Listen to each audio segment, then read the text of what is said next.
आसनसोल में हस्तशिल्प मेले में भीषण आग लग गई। आसनसोल के पोलो ग्राउंड में बुधवार दोपहर करीब 1:30 बजे आग लग गई।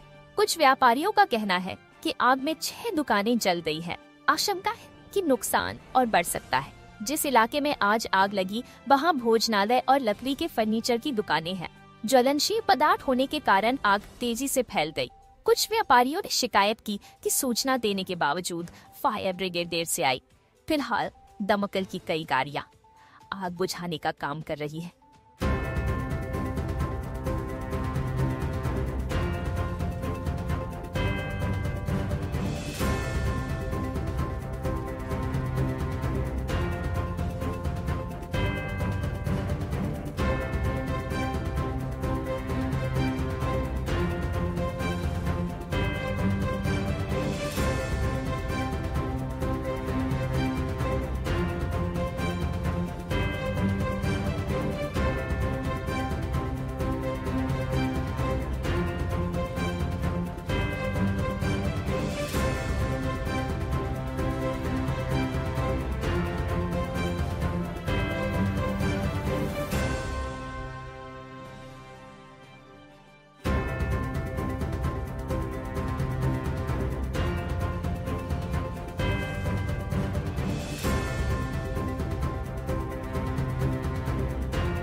কোনো স্টাফ ছিল না।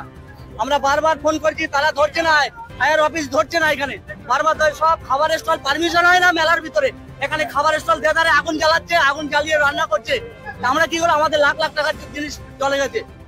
আপনারা বলুন তো, ফায়ার ব্রিগেড ছিল না, এখানে কেউ ছিল না, কোনো ব্যবস্থা ছিল না, অফিসে কোনো স্টাফ ছিল না। 40 মিনিট পরে আমরা 40 মিনিট বালতি ধরে আমরা জল নিয়ে দিয়েছি। সব শিল্পীরা করেছে। এসডিও ডিএম বিডিও এরা কোথায় আছে? এরা তো আমাদের পয়সায় মায়না পায়, তারা কেন আমাদের পরিষেবা দিতে পারতো? আমার নাম জ্যোতি দাস, পূর্ব বর্ধমান। এসে আমরা এই মাত্র খবর পেয়ে এলাম। সরকারি মেলা আমরা বলি, সবসময় বলি একটা করে ফায়ার ব্রিগেডের যেন ইয়ে থাকে, ফায়ার ব্রিগেড থাকে। এক্ষেত্রে দেখলাম যে ফায়ার ব্রিগেড এসছে, কিন্তু দেরি হয়েছে। কিন্তু একটা ফায়ারের কমসে কম একটা গাড়ি এখানে রাখা হচ্ছে সবসময়।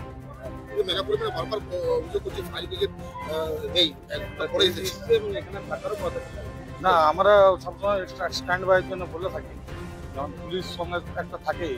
হ্যাঁ, তো যাই হোক, আয়ত্তে চলে এসছে এবং আমরা দেখি পরবর্তী।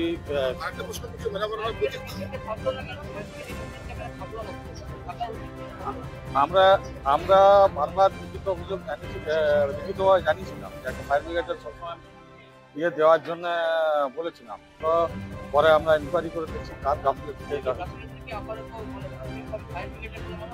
আমরা সেটা ইনকোয়ারি করে দেখে তারপর আমাদের জানাচ্ছি।